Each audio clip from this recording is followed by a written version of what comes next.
अस्सलाम वालेकुम। FIA federal investigation agency में 1394 नई असामियों का ऐलान किया गया है जिनके लिए ऑनलाइन अप्लाई जो है वो स्टार्ट हो चुका है। तो आज के इस वीडियो में आपको कंप्लीट गाइड करेंगे कि आपने इनके लिए ऑनलाइन अप्लाई किस तरह करना है। ऑनलाइन अप्लाई के लिए जो क्वालिफिकेशन की रिक्वायरमेंट है वो क्या है, एज की रिक्वायरमेंट क्या है, ऑनलाइन अप्लाई की लास्ट डेट क्या है। तो इस बारे में आपको कंप्लीट गाइड करेंगे। तो वीडियो शुरू करने से पहले आप सबसे रिक्वेस्ट है कि अगर आप चैनल पे नए हैं तो चैनल को सब्सक्राइब कर लें और बेल आइकन को भी प्रेस कर लें। इसके अलावा हमारे व्हाट्सएप चैनल को भी फॉलो कर लें ताकि कोई भी अपडेट जो है वो आपसे मिस ना हो। तो फ्रेंड्स, आप अपनी स्क्रीन पर FIA की ऑफिशियल वेबसाइट जो है वो देख सकते हैं। ऑफिशियल वेबसाइट का लिंक मैं नीचे डिस्क्रिप्शन में भी दे दूंगा, fia.gov.pk। तो आपके सामने ये वाला इंटरफेस आ जाएगा। यहाँ पे आप राइट साइड पे देखें, आपको करियर का ऑप्शन मिल रहा है, इसके ऊपर आपने क्लिक कर देना है। जैसे ही क्लिक करेंगे तो आपके सामने ये वाला इंटरफेस आ जाएगा। यहाँ पे आपको नीचे दो ऑप्शन शो हो रहे हैं, एक है अप्लाई ऑनलाइन के लिए और दूसरा है click to read job detail. ठीक है, तो सबसे पहले आप जो है जॉब डिटेल के बारे में देखेंगे तो आपने इस ऑप्शन पर क्लिक कर देना। जैसे ही क्लिक करेंगे तो आपके सामने ऑफिशियल एडवर्टाइजमेंट जो है वो शो हो जाएगी। थोड़ा सा आप नीचे स्क्रॉल डाउन करें तो जितनी भी पोजीशन अनाउंस हुई है उनकी डिटेल जो है वो आपको यहाँ पे शो हो रही है, जिसमें सबसे पहले असिस्टेंट की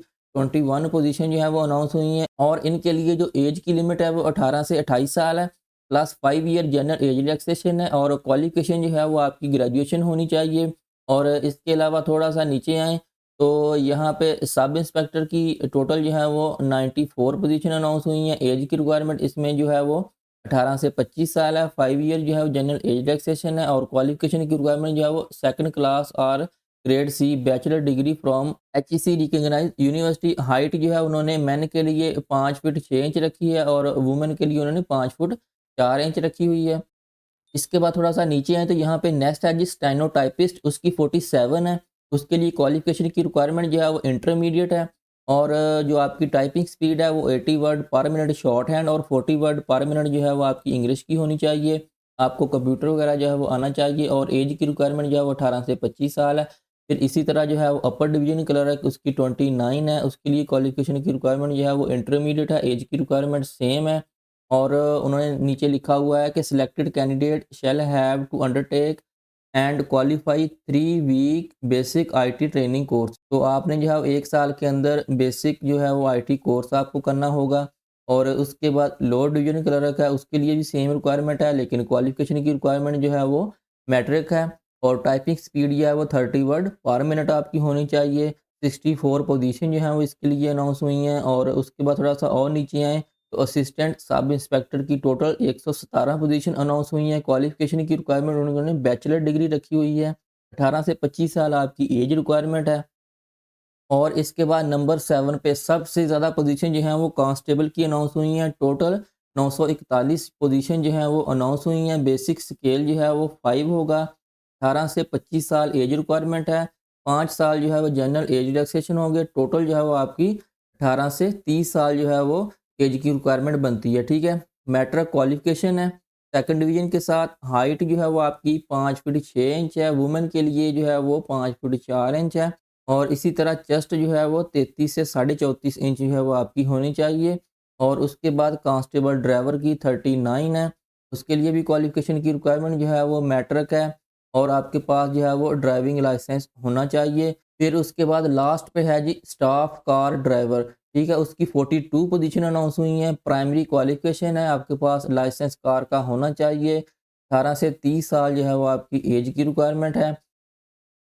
इसके बाद नीचे देखें, यहाँ पे उन्होंने अप्लाई का तरीकाकार भी बताया हुआ है कि अप्लाई जो है वो ऑनलाइन होगा। National police foundation testing and assessment services की जो ऑफिशियल वेबसाइट है वहाँ से आपका ऑनलाइन अप्लाई होगा। अप्लाई के लिए लास्ट डेट जो है वो 4 मई 2026 है। वेबसाइट का लिंक भी यहाँ पे दिया हुआ है। इसके बाद सेकंड पॉइंट देखें, each applicant will be required to pay a fee of ₹2000 पर एप्लीकेशन पर पोस्ट अप्लाइड फॉर। यानी कि आप जितनी भी पोजीशन के लिए अप्लाई करेंगे तो हर पोस्ट के लिए आपको 2000 रुपये जो है वो एप्लीकेशन की प्रोसेसिंग फ़ीस वो पे करना होगी। एप्लीकेशन की प्रोसेसिंग फ़ीस जो है वो आप वन बिल वन लिंक वाले ऑप्शन से अपने इजी पैसा, जैज़ कैश, यू पैसा वगैरह से जो है वो आप पे कर सकते हैं। ठीक है, उसके बाद यहाँ पे उन्होंने सारी टर्म एंड कंडीशन वो भी दी हुई हैं, इनको आप रीड आउट कर सकते हैं। अगर सारी चीज़ें जो है वीडियो में बताई जाएँ तो वीडियो जो है वो काफ़ी लेंथी हो जाएगी। तो इसके लिए आपने इसको ध्यान के साथ पहले रीड आउट कर लेना और उसके बाद ही आप जो है वो ऑनलाइन अप्लाई करेंगे। तो फ्रेंड्स, ऑनलाइन अप्लाई के लिए आपने यहाँ पे जो लिंक दिया हुआ है इसके ऊपर आपने क्लिक कर देना है। npftas.pk, ये सेम लिंक मैं नीचे डिस्क्रिप्शन में दे रहा हूँ, आप वहाँ से भी इसको ओपन कर सकते हैं, ठीक है। जैसे ही आप ओपन करेंगे, ये देखिए आपके पास national police foundation job portal ये ओपन हो गया है। थोड़ा सा नीचे आएँ तो यहाँ पे देखें फेडरल इन्वेस्टिगेशन एजेंसी, तो ये जॉब्स हैं यहाँ पे शो हो रही हैं। एडवर्टाइजमेंट भी आप यहाँ से डाउनलोड कर सकते हैं, लेकिन हम यहाँ से ऑनलाइन अप्लाई करेंगे तो उसके लिए आपने अप्लाई नाउ वाले ऑप्शन पर क्लिक कर देना है। जैसे ही क्लिक करेंगे तो आपके सामने ये वाला पेज जो है वो ओपन हो जाएगा। यहाँ से आपने अपना अकाउंट जो है उसको रजिस्टर करना है, जिसमें सबसे पहले आपने अपना सीएनएसी नंबर लिखेंगे, फिर आपने अपना फर्स्ट नेम और लास्ट नेम वो लिखेंगे, उसके बाद आपने अपना मोबाइल नंबर लिखना है, फिर ईमेल आईडी लिखेंगे और उसके बाद आपने अपना पासवर्ड जो है वो सेट कर लेना है। और यहाँ पे आपको नीचे जो है वो आई एग्री का ऑप्शन मिल रहा है, इसको आपने चेक कर देना है और उसके बाद क्रिएट योर अकाउंट वाले ऑप्शन पर आपने क्लिक कर देना है। तो आपका अकाउंट जो है वो क्रिएट हो जाएगा। उसके बाद आप अपना अकाउंट जो है उसको लॉगिन कर लेंगे। लॉगिन पर क्लिक करने के बाद आपके सामने लॉगिन पेज जो है शो हो जाएगा। तो यहाँ पे आपने अपना सीएनएसी नंबर लिखना है, जो पासवर्ड आपने रखा है वो लगाना है और यहाँ पे आपने जो सिक्योरिटी चेक क्वेश्चन आपको शो हो रहा है वो आपने एंटर करना है, ठीक है। जो सम का क्वेश्चन है आपने इसको यहाँ पे एंटर करके अपने अकाउंट को लॉगिन कर लेना है। जैसे ही आप अपना अकाउंट लॉगिन करेंगे तो आपके सामने ये वाला इंटरफेस आ जाएगा। यहाँ पे एप्लीकेशन प्रोसेस के हवाले से थोड़ा सा गाइड किया हुआ है कि सबसे पहले आपको डैशबोर्ड शो होगा, उसके बाद आप अपनी जो है वो प्रोफाइल उसको अपडेट करेंगे, फिर आप उसको व्यू भी कर सकते हैं। उसके बाद जो ओपन एप्लीकेशन है वो आपको शो हो रही होंगी, जिनके लिए आप जो है वो अप्लाई करेंगे और उसके बाद आप जो है वो अपनी फाइनल एप्लीकेशन उसको सबमिट कर देंगे, ठीक है। थोड़ा सा नीचे आएँ तो यहाँ पे उन्होंने एप्लीकेशन को एडिट करने के हवाले से ही बताया हुआ है, फिर एक्सपीरियंस पॉलिसी वो भी और फाइनल डाटा, ये सारी चीज़ें जो हैं वो। उसके बाद लास्ट में देखें टेस्ट के हवाले से भी डिटेल दी हुई है कि टेस्ट की तारीख, वक़्त और मकाम का ज़िक्र रोल नंबर स्लिप पर किया जाएगा। पोस्टल कोरियर के ज़रिए जो है वो स्क्रीनिंग टेस्ट के लिए उम्मीदवारों को कोई कॉल लेटर जारी नहीं किया जाएगा। तो इस चीज़ को आपने ध्यान में रखना है। तो फ्रेंड्स, अब ऑनलाइन अप्लाई के लिए सबसे पहले आप अपनी प्रोफाइल जो है उसको अपडेट करेंगे। उसके लिए आप यहाँ पे देखें सेकंड पे क्रिएट अब्लीट अपडेट प्रोफाइल, इस ऑप्शन पे आपने क्लिक कर देना है। जैसे ही क्लिक करेंगे तो आपकी प्रोफाइल जो है वो ओपन हो जाएगी। यहाँ पे सबसे पहले आपने अपनी पिक्चर जो है वो अपलोड करनी है। इसके बाद थोड़ा सा नीचे आए तो नीचे यहाँ पे आपने अपनी पर्सनल इन्फॉर्मेशन वो ऐड करनी है, जिसमें आपका फर्स्ट नेम, लास्ट नेम, आपका सीएनएससी वगैरह जो एज इट इज़ यहाँ पे शो हो रहा है, इनको मैं हाइड कर रहा हूँ, ईमेल आईडी वगैरह भी। तो उसके बाद यहाँ पे आपने अपने फादर का नेम लिखना है, फिर आपने अपनी डेट ऑफ बर्थ लिखी, अपना परमानेंट एड्रेस लिखें और पोस्टल एड्रेस लिखें, ठीक है।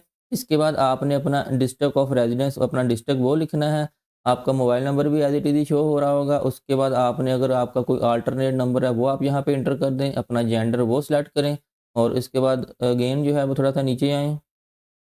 नीचे स्क्रॉल डाउन करने पर आप नेक्स्ट अपना प्रोविंस ऑफ डोमिसाइल वो बताएँगे कि आपका जो डोमिसाइल है वो किस प्रोविंस का है। इसके बाद डिस्ट्रिक्ट ऑफ डोमिसाइल वो आपने बताना है। इसके बाद ब्लड ग्रुप वो बताएँगे आप, फिर आप अपना रिलीजन वो बताएँगे, ठीक है। उसके बाद आप अपना मैरिटल स्टेटस वो बताएँगे और करंट ऑक्यूपेशन अगर आप ऑलरेडी कोई जॉब कर रहे हैं तो लिख दें, अदरवाइज़ जो है वो आप अनएम्प्लॉयड लिख दें, ठीक है। इसके बाद आपने सेव पर्सनल इन्फॉर्मेशन वाले ऑप्शन पर क्लिक कर देना है, तो आपकी जो पर्सनल इन्फॉर्मेशन वाला पेज है वो सेव हो जाएगा। उसके बाद थोड़ा सा नीचे आएँ तो यहाँ पे आपने अपनी एजुकेशन की डिटेल देनी है, जिसमें सबसे पहले आपने डिग्री ईयर वो बताना है कि आपका जो डिग्री ईयर है, ठीक है, मैट्रिक से आप स्टार्ट करेंगे। इसके बाद आपने ये देखें मैट्रिक, फिर इसके बाद मेजर सब्जेक्ट आपने बताने हैं। इसके बाद आपने जो आपका सब्जेक्ट यहाँ से सिलेक्ट करेंगे वो एज इट इज़ यहाँ पे शो हो जाएंगे। फिर आपने अपनी जो डेट ऑफ पासिंग है मैट्रिक डिग्री की वो लिखनी है।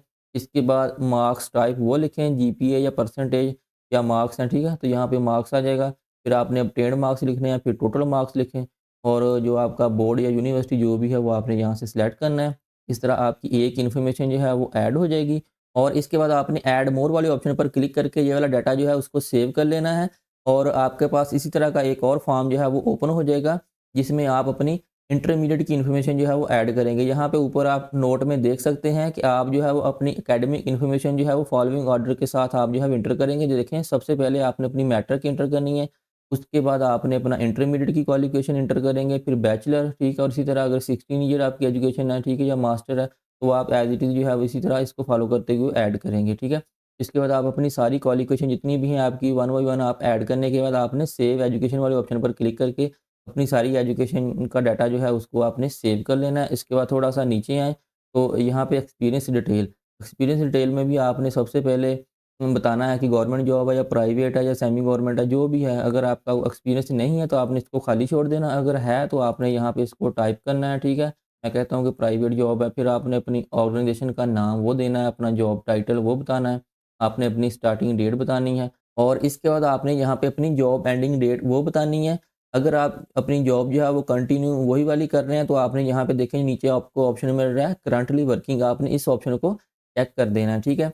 और अगर आपका एक से ज़्यादा डिपार्टमेंट या ज़्यादा कंपनीज़ में एक्सपीरियंस है, आप उनको ऐड करना चाहते हैं तो आपने ऐड मोर वाले ऑप्शन पर क्लिक करके वन बाई वन जो है इन सबको ऐड करना है और लास्ट पे जो है वो आपने इसको सेव कर देना है, तो आपका सारा डाटा जो है वो सेव हो जाएगा।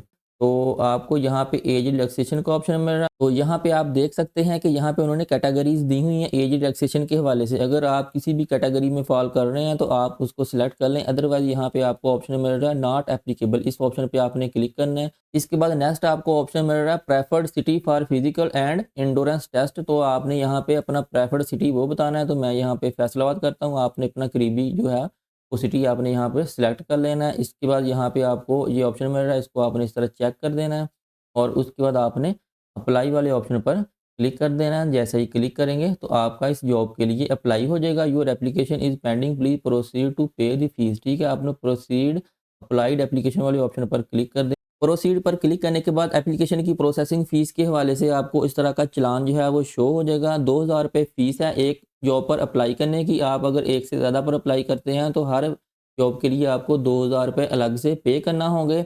ये वाली फ़ीस जो है वो आप जायज़ कैश या ईज़ी पैसा से पे कर सकेंगे।